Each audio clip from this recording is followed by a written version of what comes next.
Hey guys. Hey. That scared me. Welcome back to another episode of Rating Arizona. Beers, brought to you by the great King's Beer and Wine on Central and Thomas. In Midtown. Phoenix, Arizona. Yeah. I mean, so if you haven't been to King's, Get here. get here. Come on. Just drive down right now. It's like the most amazing tap house, bottle shop in the valley. It's so cool. Like, I'm looking around as you're describing it. And I mean, you have one side is like the coolest beer store in town. Yeah. And then on the other side of the wall is the coolest tap room in town. 80 plus taps of beer, wine, mead, just cider, all kinds of stuff. IPAs, sours, great staff. Great staff. Great Knowledgeable barbecue. staff. Knowledgeable staff. Very knowledgeable staff. Always smiling, too. So thank you guys for your smiles. So we are your hosts. I am Marcus with the Brewery 602. And I'm Eric Walters with Tap.az. And A taste of AZ. If you guys like to eat as much as I do, get this free magazine. free Arizona Food and Beverage magazine, atasteofaz.com. If you go there and subscribe for free, and you get a free quarterly magazine all about the best spots in Arizona. So, Amen. yeah, it's pretty sweet. So the beer we're doing actually, excuse me, is out of Dragoon Brewing Company, located in Tucson, Arizona. Yep. So Tucson's about an hour and a half from, well, I guess probably an hour and 45 minutes from King's. Oh, yeah. Yeah, it's probably like 2.5 hours. 2 hours. Yeah, like 4 hours for you since you live in Flagstaff. It's anywhere between 2.5 You and live in- 1.5 hours, depends on where you're at in the valley. Right. Where I'm at in the valley, it's about an hour and 10 minutes from Yeah. me. Yeah, exactly. And you live in South Flagstaff. Yeah, so. for sure. So this is a very serious beer. Actually, this is Dragoon's. It's an American IPA coming at 6.4% ABV. Yep. This is their 988 Suicide and Crisis Lifeline beer. Yeah. And I'll let Eric actually take the reins on talking about what this beer means and what it does for the community. Dude, absolutely. So John Lane was, it's kind of a funny random story, but John Lane was like at the top of my list. John Lane, Steve McFate, when I started the podcast, these were the guys I wanted to get on the show. And when I finally got John Lane on the show, I had the worst sty on my eye that I've ever had in my life. God. And I'd show up in my glasses. I couldn't even put my contacts in. It was that bad. But I like... It was horrible. But he was just such a cool dude that like he didn't even make me feel like I had a sty on my eye, And I get home and my wife's like, what the hell? She's like, was it like that? I'm like, I don't know. Was it bad? She's like, this is the worst thing I've ever seen in my life. She's like, you interviewed him with? I'm like, yeah, he was so awesome. Like, he didn't even judge me. But no, John Lane is like the dude. Like, John Lane is one of the best dudes, one of the best humans in Arizona food and beverage. He cares so much about other people, and he's been pushing this for a long time. I don't know what year Oso originally launched this beer, but he's been a huge advocate on social media as far as he's like, dude, we work in the service industry. I've known a lot of people who have committed suicide and people who have struggled, and we need to talk about this. And I think that that's really cool. As a society, we are talking more and more about this. Previous episode we did was, about Flying Basset. Josh Archuleta and his wife Maria, wow. They have Mindful Militia, which is bringing awareness to mental health. Yep. So I think it's great, man, especially in an industry like the service industry, food and beverage.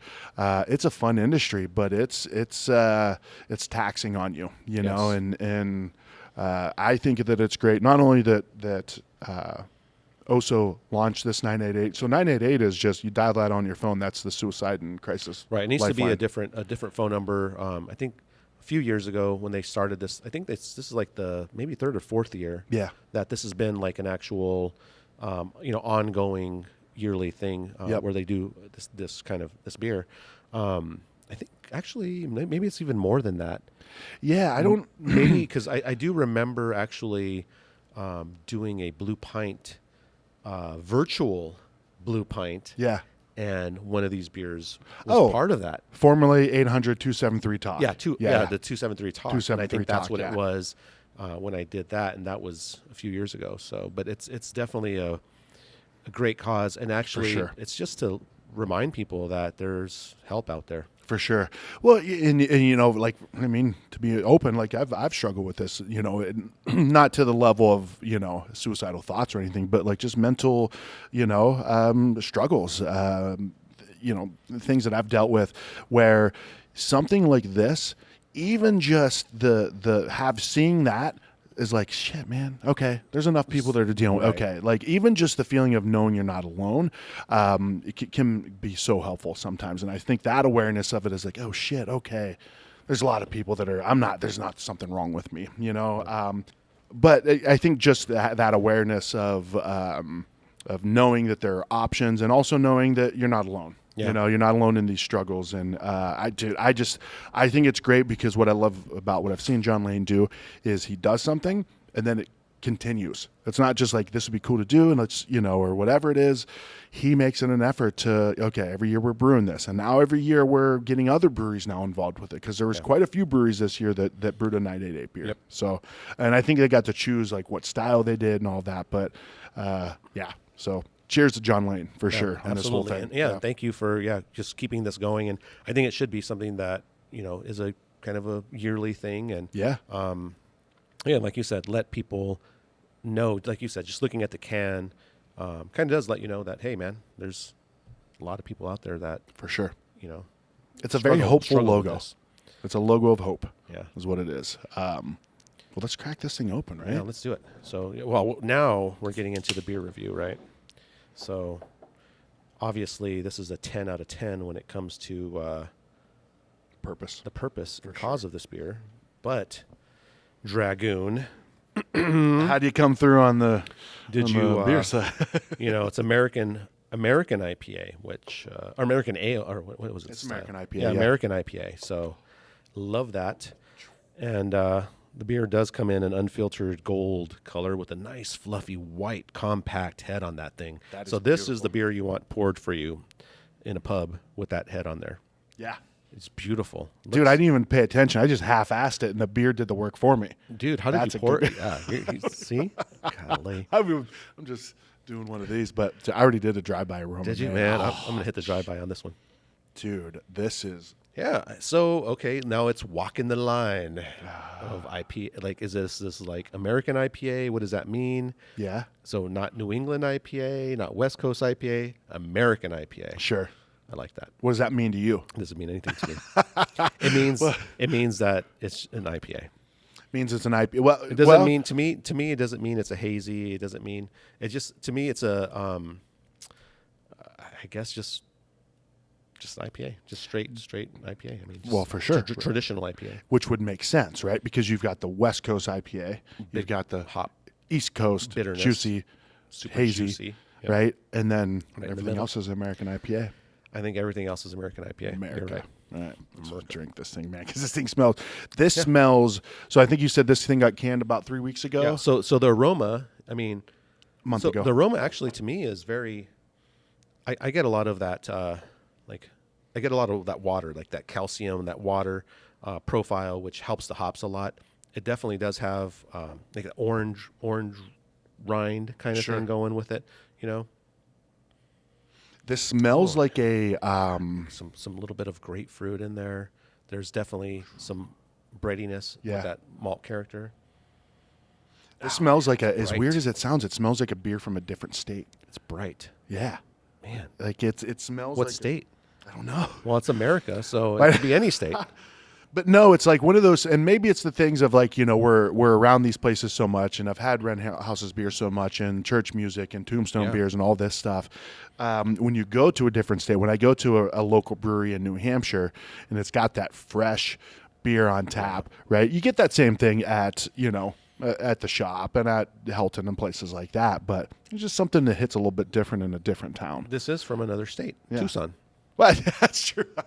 Different state for me, yeah. And maybe that is it. Not a different state, but a different. This is a different town. Yeah, absolutely. There's something to it that really stands out to me, man. I'm stoked to drink this beer because it smells amazing. Aromas, off the charts. Again, a lot of fruit character in this one. Yep. American IPA.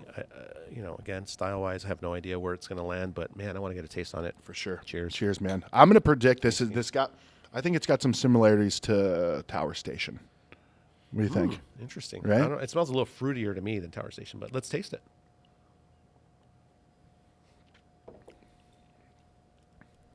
Okay. Definitely not juicy.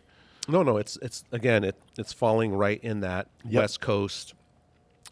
See, when I hear American IPA, I'm thinking closer to West Coast IPA. Sure, like traditional IPA. A more balanced version of a West Coast. Right? So Dragoon, you could admit this if you want to. Dragoon IPA, which is a beer I've had like a zillion times at the pool and all these other places across the valley because they distribute down here, and Dragoon IPA is like served at like all the resorts. Yeah. So when I staycation, the beer I'm drinking is Dragoon IPA. And I'm going to say Dragoon IPA. You know what? As you were saying that, I remembered. So with this beer, right? Because they wanted to get as many people involved. I don't know if they wanted to get as many as they could, but they wanted to get a bunch of people on board for this, right? So now that I'm thinking back, it was they could either rename a beer that they do for a certain period of time for this, and it'll go. Yeah. So that makes sense then, that they wouldn't create a whole brand new recipe for it and do this. They're just going to say, hey, all Dragoon IPA will do this label. So I'd be interested. So Dragoon, if you guys are listening, is this Dragoon IPA repurposed for the 988? And if not, I mean, it definitely, to me, it tastes like a fresh Dragoon IPA, which... So maybe not as bitter. I think Dragoon IPA, if my beer remembrance is kicking in, right? Dragoon IPA might be a touch more bitter, but typically when you're getting them at like the places in town, they're not as fresh as this. For sure. Yeah. You know what I mean? Yep. Like they've been sitting in their cooler and stuff like that for a long time. Yep. But it's Dragoon IPA. Never mind. Now, okay. To me, it's Dragoon. But I mean, it's a delicious beer. It's fantastic beer. Yeah. Now, the Dragoon is one of those ones I also think you go into their tap room, and I think the best representation of Dragoon is what you see in a tap room, right? And I think that's with a lot of places, right? Absolutely. But I like what Dragoon has out on the shelves, but I love what Dragoon has in the tap room. Yeah, dude, and that tap room is so cool. Yeah, it doesn't really. Yeah, right. You hit it. It's got that cool vibe. It's just you're totally right. Like the beers they serve in the tap room that are not canned. Yes. For sure. Actually, is what Dragoon's all about. Well, I mean, think of it this way too, right? Like if you're, you go to Fry's on Dove Valley and 19th Avenue or wherever, up by me. That's way up there. Dove right? Valley, I've never even heard of that place. Exactly. It's like another state. It's halfway to Flagstaff. But you get Dragoon IPA, you drink, you're like, that's really good. Try that on tap at the tap room where it's made. Oof. Dude, And it's such a good beer already. So I suggest that if you're listening to this, next time, because it's easy to go to Tucson and be like, we're going to go to Crooked Tooth or Pueblo Vita. You can walk to every one of them, 1055. Stop at Dragoon. Make it a point to go to Dragoon. You have to actually drive there to Dragoon if you're going to do the tour. Well, that's Borderlands. Well, that's over by, what is it? Dragoon's over there. 1912 is over there, and Whiskey Del Bach is right there too. I haven't been to Del Bach, because I can't put whiskey on my list whenever I'm doing my brew tour in Tucson. It's just, that's true. Too tough. That's true. Too tough for me. They don't have like a tasting room. I don't think they have a special event area, which is really cool. But then they have just like a storefront. But anyways, all right, man. Did we taste this? We tasted it, right? Oh my God, yeah. So flavor wise, to me, like I said, it comes off as that Dragoon, which is a delicious IPA, has a nice bitterness that just it hits you, but then goes away. And that type of IPA to me is perfect because you want that bitterness, but then you want it to go away so you could go back for more. And to me, it's a clean, simple IPA that you can just drink over and over and over again. Maybe that's what right? Because when I had, and this brought me back to drinking a Dragoon IPA, is it's the finish on the hops to me are, for lack of better description, musty. Right, not in a bad way, but it's got right. But when you describe the quick finish, like that's almost like the process of it cleaning out. It So just goes away really quick. A lot of fruitiness. You do taste the water in this. To me, it has that chloride kind of thing, but my palate is real sensitive to like water profiles. But you do taste like that chloride kind of thing going, which is not a bad thing. Actually, to me, is a really good thing. So, the water's treated right. Yeah. It tastes like Tucson to me because, if I drink a PV beer or Pueblo Vida or like a Crooked Tooth or I mean, they taste like Tucson to me. Yeah. And that tastes like Tucson to me. You know what? Which Maybe that's what I was when I said it tastes like a different place. Yeah. That's what it was. There you go. Tucson. Tastes like Tucson. Mm-hmm. Nice, man. Well, dude, we're going to grade this thing? Let's do it. This is graded against other IPAs. Yeah. Not hazies, just IPA in general. 8.5 for me. Yeah. I'm like 8.7. Yeah. Yeah. Really good. Really good. I would have a couple of these. I like this. For sure. Not necessarily my preference. I like, I don't haze. know. I like the haze, man. I like the haze or a pale ale, right? Like if I'm getting kind of that really bitter, I'm going to drop down a little bit. And this is kind of like, this is your pale ale boss. Yeah, for sure. Yeah. I think it's great, man. I think it's really good. I don't want 8.5 to sound like a bad review. Oh, not at all. Yeah, bad rating. Well, I mean, how many IPAs are on the market? Yeah, for sure. So grading it at over, 8.5 or above, I mean, that's top of the line. Yeah, you know what I mean? For sure. Anything under 8 would be disrespected, but I would suggest this to somebody. Oh, hell yeah. And then, the cause, again, that's a 10. Oh, for sure. All day long. Oh, yeah. All right. So. Yeah. Beer, it's liquid, 8.5. Can of beer, 10. Hell yeah. For sure. So, guys, thanks for watching. We do appreciate it. We do want to keep doing these things, so we need some help. Yes. You guys need to help us out by spreading the word, giving us some love. Yes. We want to keep doing this. So I know there's quite a few out there that are watching that are in the beer industry and, and if brewers or different tap rooms are watching this, man, it would be cool if you guys play these in the tap house or play them for other people. I mean, just let people know that we're doing this and trying to rate Arizona beers and bring Arizona beers to light. We would really appreciate that. Absolutely. Tell a friend. You all, if you're watching this, you have a buddy who likes this too. So just tell them about it. And suggestions, we're always open to suggestions. tapthateasy.com. The bottom of the page, it says leave a message. Leave us a message. There was a guy, Nick, I think his name was Nick, listener, called in, left a message. He's like, hey, really liked your guys' review. I think it was a Roses by the Stairs. Did you see that post? I did not. So I think it was Rose. He responded to one of them. He's like, hey, speaking of sours, check out this sour from Lake Pleasant Brewing. And so I went in there, checked out had the sour based on his recommendation, and it was great. Awesome. And then I reached out. I'm like, dude, you mind if I post this? And so I posted like the little reel of the beers with his suggestion, and I loved it. That's what this is all about. Like we know people are listening, we know people are watching, but engage a little bit. Reach out to us. So whether it's on social media, whether it's tapthateasy.com on that little message thing at the bottom, reach out. Let us know what you guys are drinking, what you like, what all that stuff. Absolutely. So cheers to King's Beer and Wine. Marcus is empty. Sorry. Cheers, guys. It was that quick. We just didn't even know. But it's okay. A little bit right till the end.